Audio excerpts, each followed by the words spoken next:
visitando alguns temas e, inclusive, né, assistindo às últimas palestras, por provocação do próprio Luiz,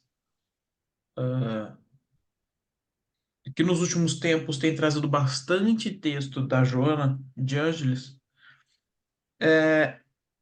eu tenho começado a ler um pouco mais da Joana.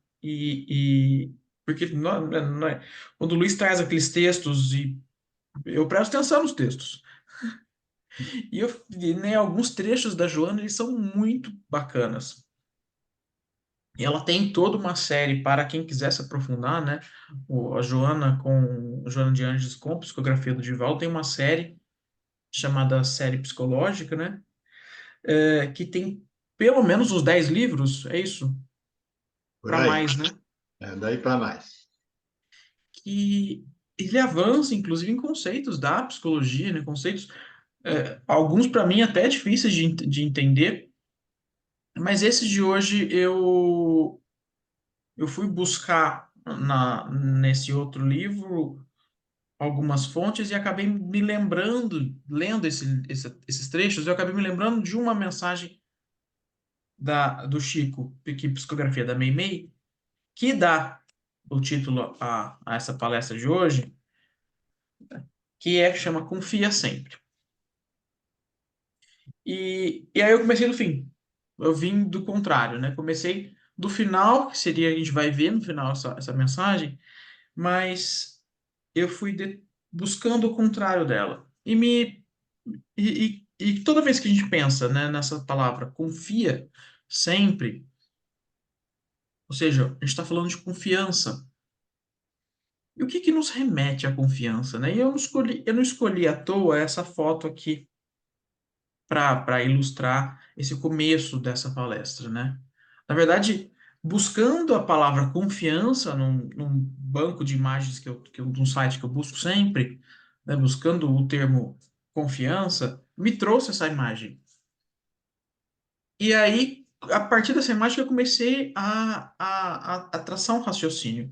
Porque, na verdade, é uma pessoa, né, que está aqui cruzando um trapézio, né, cruzando uma corda bamba ali, né?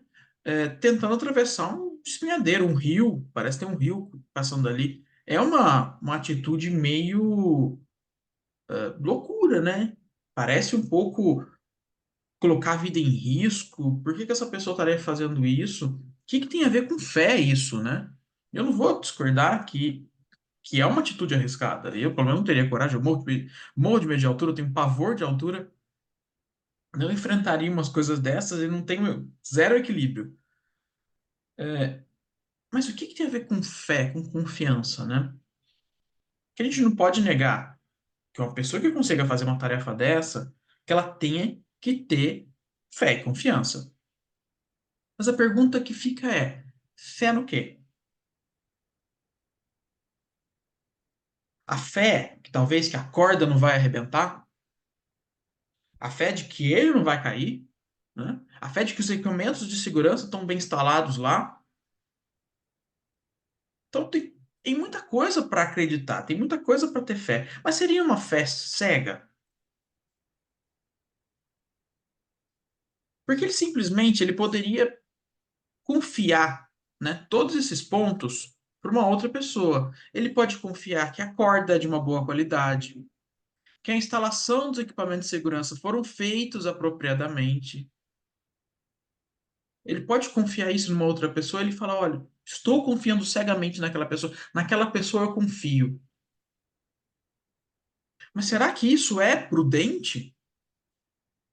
Será que ele confiaria umas tarefas tão importantes, inclusive que pode nos separar da vida e da morte, a outra pessoa e não acreditar só tão somente? É por isso que aqui no Espiritismo a gente chama de fé raciocinada. Não é à toa, né? Essa fé cega versus a fé raciocinada. É uma diferença enorme. A fé cega acredita no que eu estou falando. Não, mas eu não entendi disso. Não, não, não é para você entender. É só para você acreditar.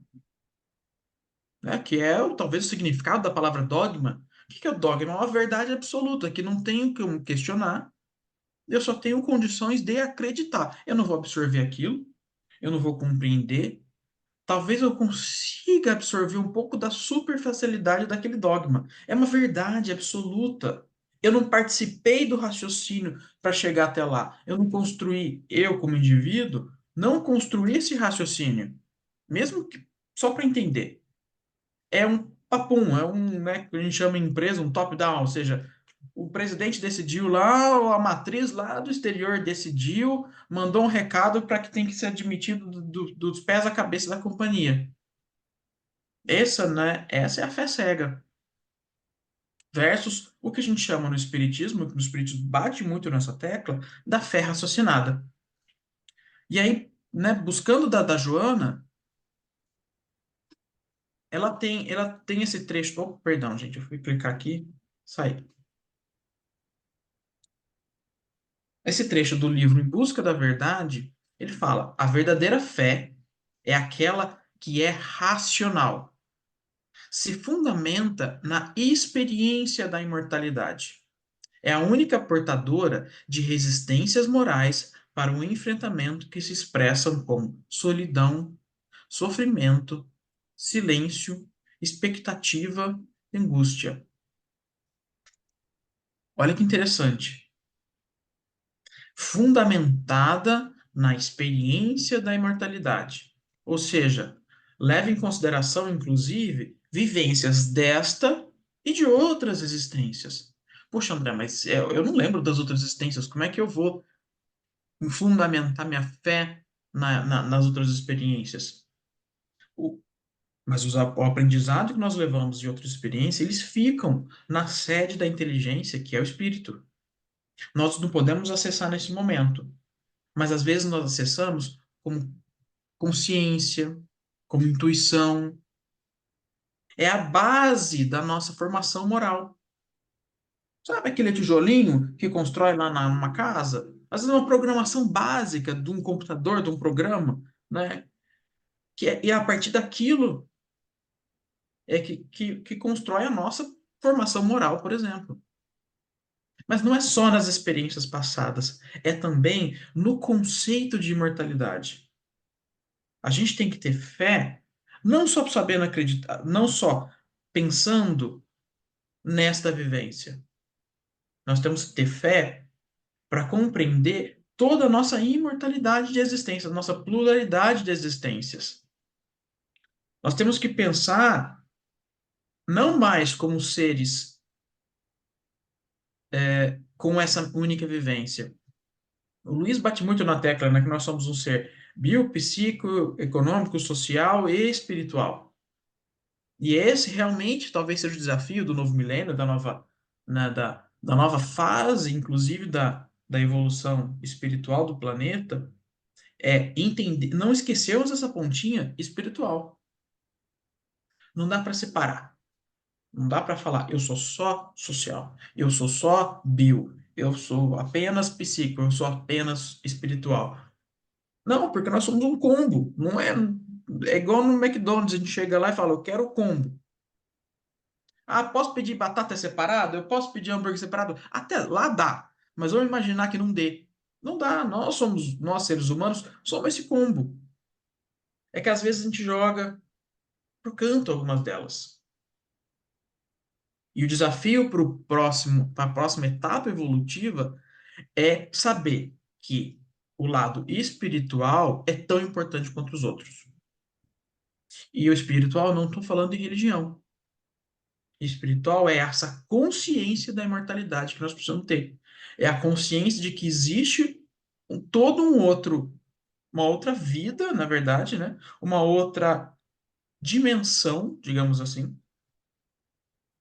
que é muito mais importante do que essa. Essa é a transitória, lá que é a imortal, esqueci a palavra, a não transitória. Estudando um pouquinho essa semana, eu estava vendo um capítulo sobre Apocalipse, a visão espírita de toda essa questão. Achei muito interessante, mas eu pensei, puxa, a gente precisa ainda, talvez seja um tema para o presencial, porque ela precisa de mais um debate. Mas uma coisa que chama atenção logo no começo é, olha, para o espiritismo, a vida espiritual ela continua de qualquer forma. Nós somos imortais, não significa que nós não vamos acabar. Então, se cair, se o nosso planeta explodir, nós vamos continuar em outra dimensão desse planeta ou em outro planeta. Então, essa concepção de imortalidade ela tem que estar ser firme na nossa mente. Por isso que a verdadeira fé é aquela que é racional e se fundamenta na experiência da mortalidade. E ela é o remédio, né? Ela é a única portadora de resistências morais para enfrentamento que se expressam como solidão, sofrimento, silêncio, expectativa e angústia. Voltando lá para o nosso exemplo do nosso amigo equilibrista. Já que na minha cabeça eu já estou chamando ele de amigos. Tão íntimo, né, que eu fiquei daquela imagem de tanto pensar do que se passava na cabeça dele ali ao atravessar aquela corda no meio de um despenhadeiro. É um ato solitário. Aquela travessia é um ato solitário. Mas se ele tiver fé e confiança de que ele fez tudo que estava ao redor dele para ele ter as condições de segurança, ele não vai se sentir sozinho. Ele não precisa, por exemplo, saber acompanhar ou até mesmo produzir a corda. Ele não precisa ir lá na fábrica, ele não precisa aprender a tecer uma corda. Certamente haverão outras pessoas muito mais competentes e capazes de produzir uma corda com muito mais qualidade do que ele, se ele começar a aprender agora do zero de como construir uma corda. Mas a pesquisa, o levantamento, a identificação e principalmente a escolha de qual corda ele vai usar cabe tão somente a ele. Além disso, cabe somente a ele também o treinamento, o aprendizado de como realizar aquela tarefa difícil. Não deve ser fácil. Que isso, meus amigos, não dá para a gente terceirizar. Não dá para a gente jogar para outra pessoa como como que eu vou passar por aquilo, como que eu vou atravessar aquela dificuldade. E é curioso que a gente faz isso com Deus também.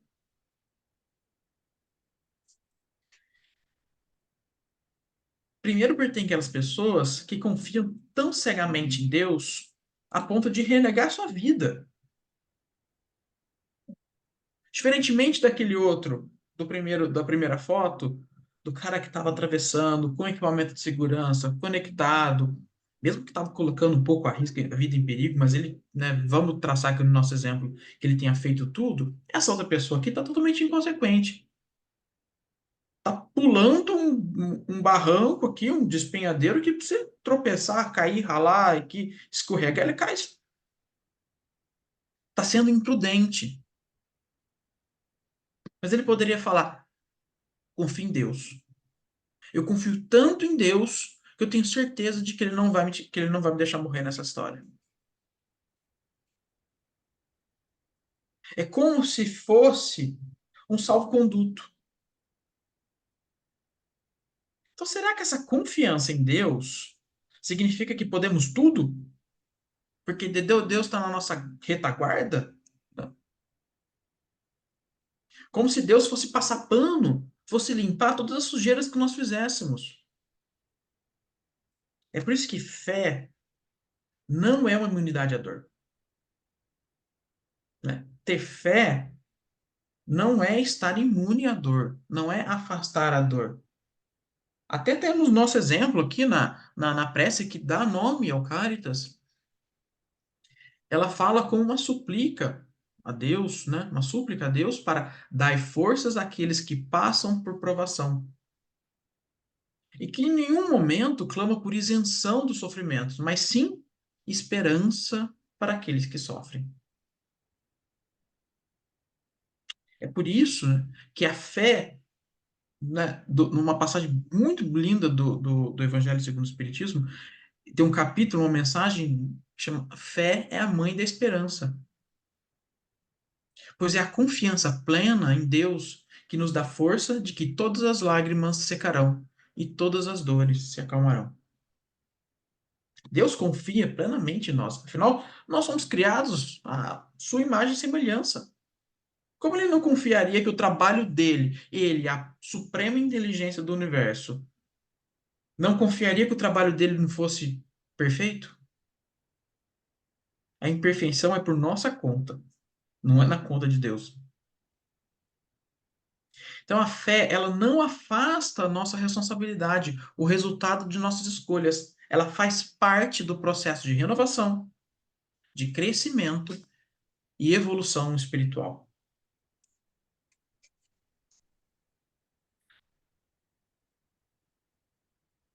Aqui, ó, a fé é a mãe da esperança, pois é a confiança plena em Deus.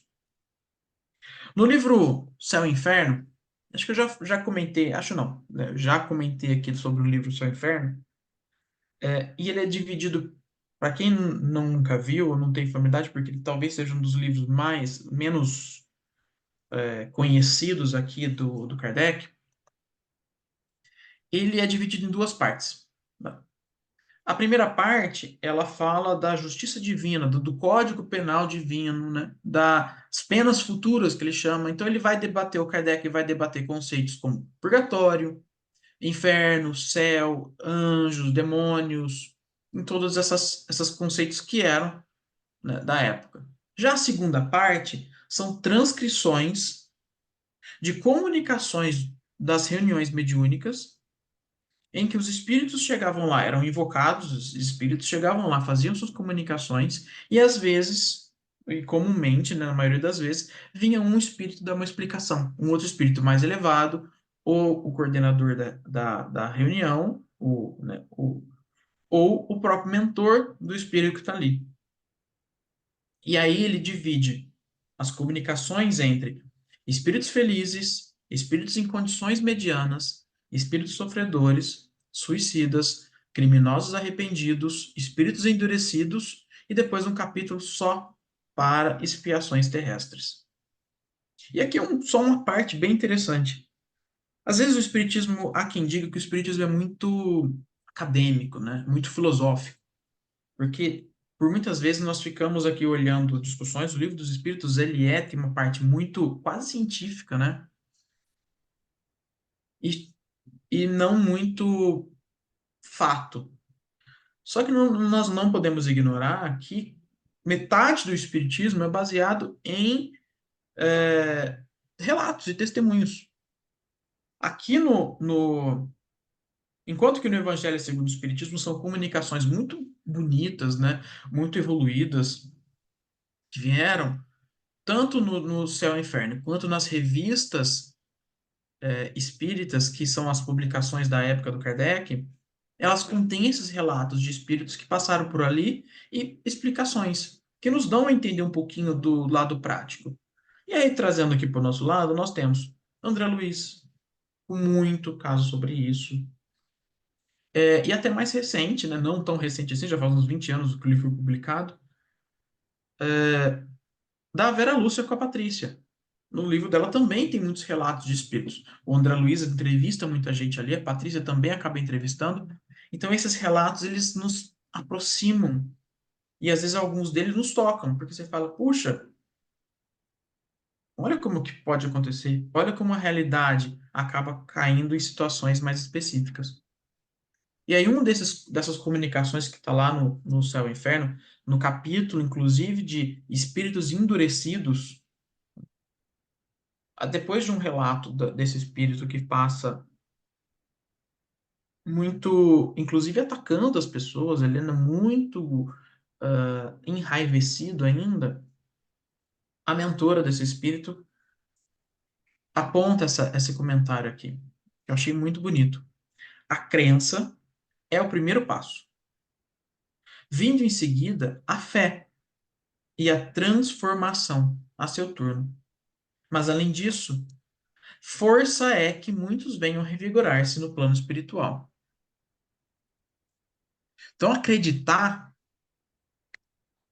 é o primeiro passo. E a fé, e aqui fé raciocinada, é o segundo. Esses dois são os verdadeiros pilares da transformação, que é até grifei aqui, transformação ela é uma ação. Então, primeiro eu preciso acreditar, a crença. Depois eu preciso fazer valer que aquela crença vai acontecer, porque a fé, ela representa uma ponta do fim do túnel, uma luz do fim do túnel. Ela é um projeto, ela é uma esperança de que eu tenho um projeto viável. Porque diante da completa e inexistência falta de viabilidade de qualquer coisa, saída, eu não tenho fé, não há fé que te tire dali. A fé significa que alguma coisa eu acredito que realmente vai dar certo, que tem viabilidade, que pode dar certo. É por isso que, somado com acreditar nisso, que elas são os pilares da transformação, da ação, quando eu já parto para ação e me transformo. Ela disse: olha, primeiro ela precisa acreditar, aquele espírito endurecido. Ela não está no momento ainda. Ela precisa passar por muita coisa. Primeiro ela precisa crer. Depois ela precisa ter fé para assim poder se transformar. A fé, né, como na passagem de Jesus, ela realmente move montanhas. Mas não são montanhas de pedra que Jesus estava ali falando. São coisas que nós colocamos ao nosso redor. E eu novamente buscando aqui da Joana, um trecho muito bonito que ela fala. Certamente não se referia à montanha em si mesmo, porém aos graves problemas que se amontoam em torno da existência, criando dificuldades e produzindo embaraços. Às vezes a gente acaba acumulando tanta coisa ao nosso redor que a gente fica sobrecarregado de problemas. E a gente não consegue mover dali. Puxa, quer maior montanha do que essa? A fé, mesmo pequenina, pois que o grão de mostarda é uma das sementes menores que existem, consegue o resultado que se almeja, em razão das forças que facultam e da inspiração que propiciam. A fé, em qualquer forma que se apresente, é estímulo de alto significado para uma existência feliz e saudável, portanto, para a contribuição eficaz para a individuação. Lembra que no começo ela falou: olha, a fé raciocinada é o único remédio contra a solidão, a tristeza, a depressão, a angústia. É que ele fala: ó, é significado para uma existência feliz e saudável. Então, acreditar com essa fé raciocinada, porque não é uma fé cega. A fé raciocinada, ela faz a nossa parte. Eu tenho que dizer a nossa parte, eu tenho que fazer a minha parte para que ela aconteça. O, tem uma, né, além daquela historinha da loteria que todo mundo conta, né, do Chico, mas tem uma historinha de um, de um senhorzinho que era muito, é um caos mineiro, mas que ele ia lá com o seu cavalinho, com o seu burrico, tinha muito orgulho daquilo, mas e ele foi lá para a missa, né?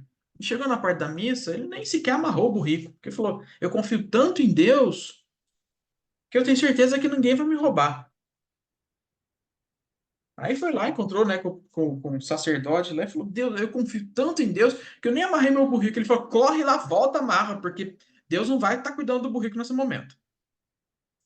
Então, faça a tua parte, vai amarrar teu burrico porque ele pode fugir. Então nós temos que fazer a nossa parte. É por isso que lá no Evangelho segundo o Espiritismo, nessa passagem belíssima que tem lá, que eu convido vocês a lerem, que é a fé, a mãe da esperança e da caridade, ele fala: amai a Deus, mas sabei por que amais. Crede nas suas promessas, mas sabendo por que acreditais nela. Eu tenho que entender por que eu estou pedindo isso. Eu tenho que saber por que eu estou pedindo isso. Afinal, eu sou o único responsável pela consequência dos meus pensamentos. E eu tenho que acreditar neles. Porque, afinal, essa fé raciocinada, eu tenho condição de acreditar num projeto viável. Eu não vou sair por aí pedindo, por favor, Deus, me faça voar, sendo que não temos a mínima condição de voar, a não ser por um avião. Então, é essa fé raciocinada que eu os convido a debater, a pensar nela. E, e finalmente eu coloco aqui a passagem do Chico, narrada pelo próprio Chico, né? Desse livro, dessa mensagem da Meimei, que nos dá uma força, que nos dá uma esperança de que a fé pode nos ajudar, mesmo em momentos difíceis, e de que sempre há uma saída. Às vezes nós é que não estamos conseguindo enxergar. Ou às vezes nós que estamos criando toda a nebulosidade para a gente não enxergar a saída que possa ser, que possa existir. Eu vou colocar aqui para vocês, gente.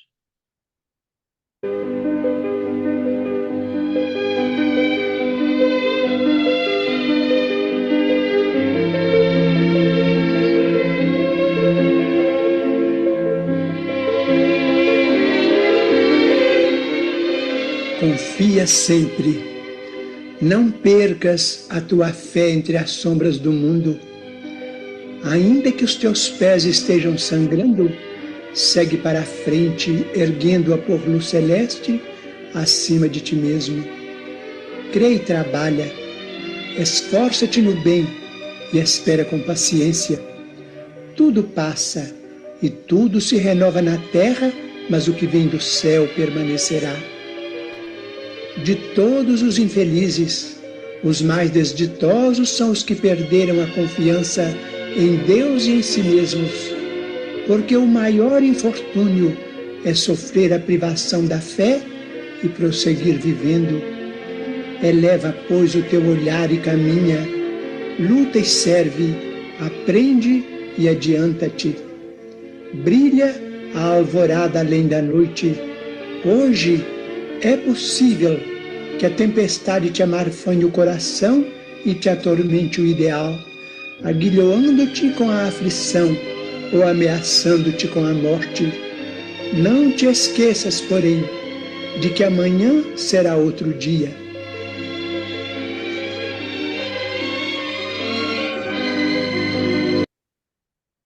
Era isso que eu tinha para fazer, né, nessa sempre trago essa imagem que estava no site do Caritas Antigo, fala aprender, evoluir e agradecer. Então, nessa toada de que eu estou aprendendo e estou evoluindo, chegou a hora de falar obrigado. Obrigado, gente.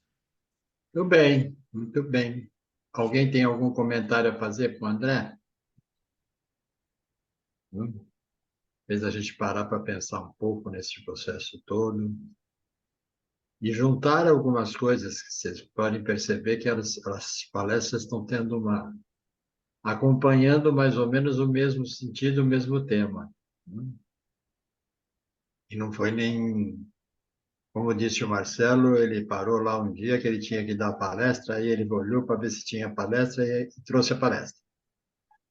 E assim foi conosco todos. Sim, a gente vai montando. Mas eu acho que o André trouxe uma palavra muito séria nessa história, que junta-se àquilo que nós vemos falando já há algum tempo. Como é que você vai ter fé se você não acredita em você mesmo? Se você não sabe nem quem você é? Como é que você vai buscar esta fé terceirizando esse pedido? Você transferindo o processo para Jesus, para Deus, para Nossa Senhora, para seja lá quem for, para qualquer espírito que esteja ali nos orientando, e você não acredita na sua capacidade de transformar o caminho, na sua capacidade de renovar sua vida através de uma transformação interior, porque você começou a entender o que é que você sente, o que você quer, e é aquilo que te realiza. Você está apenas traduzindo e querendo apenas viver a coisa através do material, mas não da emoção, do sentir, do acreditar. Eu vou atravessar em cima da cordinha lá, E para começo de conversa, tem que acreditar em mim. Sentir que eu tenho capacidade, eu tenho que vencer o medo. Não é fácil. Como o André disse, muito treino. E esse treino não é apenas ele ficar andando na cordinha de um lado para o outro. Ele, na realidade, tem que sentir, além de todas as variáveis que ele tem que trabalhar, ele tem que sentir, ver como é que estão as emoções dele nesse sentido. Porque ele pode ter a corda perfeita, ele pode ter o tempo perfeito, ele pode ter tudo perfeito. Se lá em cima ele emocionalmente bagunçar, ele não vai conseguir. Se o medo baixar lá no meio do caminho, ele não vai conseguir. Então, ele tem que ter consciência que aquilo que ele vai fazer é o que ele quer. Ele tem necessidade daquilo, tá? Que aquilo vai reformá-lo? Sim. Eu acho que o André nos trouxe a melhor lição para isso. Creia em ti. Creia na sua capacidade. E como dizia o Cristo, ame ao próximo como a ti mesmo. Como é que eu vou desenvolver fé se eu não consigo nem me amar? Vai ficar difícil.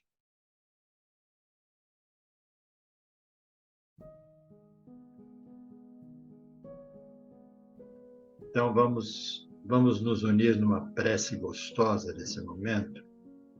Vamos fazer uma vibração por todo aquele que necessita de amparo moral, espiritual, físico, aonde quer que ele esteja. Pensemos naqueles irmãos que estão necessitando de acolhimento, aqueles que hoje sofrem em função das intempéries, dos desbarrancamentos, enfim. Aqueles que estão sofrendo em função das guerras infelizes, que são feitas apenas para satisfazer a ambição, o egoísmo, não aprendem, não ensinam, nem resolvem nada para ninguém. Vamos nos unir numa vibração para vibrar e envolver o nosso planeta e toda a energia que existe em volta do mundo espiritual, para que nós possamos mudar e transformar esse caminho na Terra e encontrar na ação, na compreensão, na paciência, a possibilidade de transformar isso e de nos transformar. Acreditar que somos capazes de consertar o nosso caminho. Acreditar que somos capazes de, vibrando, abrir portas. E abrindo as portas, possamos encontrar caminhos. Vamos atravessar pontes. Vamos conquistar aquilo que tem que ser conquistado para o seu bem e o bem do próximo. Vamos trabalhar por todos nós. Não apenas para resolver o meu pequeno problema, mas para que nós possamos ajudar todos aqueles que compartilham comigo daquela mesma dor. Então, nesse instante, Senhor, nós agradecemos muitíssimo a presença dos seus queridos irmãos, esses queridos irmãos que estão sempre conosco, esses mentores que nos auxiliam, nos orientam, nos dão caminho e nos sensibilizam muitas vezes e nos permitem construir. Eles não estão preocupados no nosso ritmo, eles não estão preocupados se vai ser depressa ou devagar, mas eles sabem que nós vamos ter condição de resolver isso, de vencer as barreiras e de construir aquilo que queremos construir. E nós possamos estar, neste momento, abençoando a todos os nossos familiares, enviando essa vibração para todos eles, para que eles possam se recuperar da saúde física, da saúde mental, na saúde espiritual. Vibramos, Senhor, neste instante, por todos aqueles companheiros que compartilham conosco a jornada do ganha-pão. Que eles possam também estar sendo iluminados nesse instante, para que juntos possamos construir um momento melhor, um momento de realização, um momento de construção. Vibramos nesse instante, Senhor, por todos aqueles companheiros que compartilham a nossa vida, que são os nossos amigos, aqueles que compreendem e nos aceitam como somos, assim como nós o fazemos com eles. Eles também possam estar sendo iluminados nesse instante em muita energia e muita paz. Vibramos pelos enfermos, que estejam nos hospitais, nas clínicas especializadas, aonde quer que eles estejam neste momento, possam estar recebendo a visita da corrente do Dr. Bezerra de Menezes e levando a eles o lenitivo necessário para a sua recuperação física, mental e espiritual. Vibramos, senhores, por todos aqueles que estão nas ruas, ao relento, que um momento de paz e harmonia possa adentrar em suas mentes e eles possam, por algum tempo, sentir a sua presença e perceber que vai chegar o momento da transformação em que eles poderão salvar aquilo que construíram e poderão construir algo maior e algo melhor.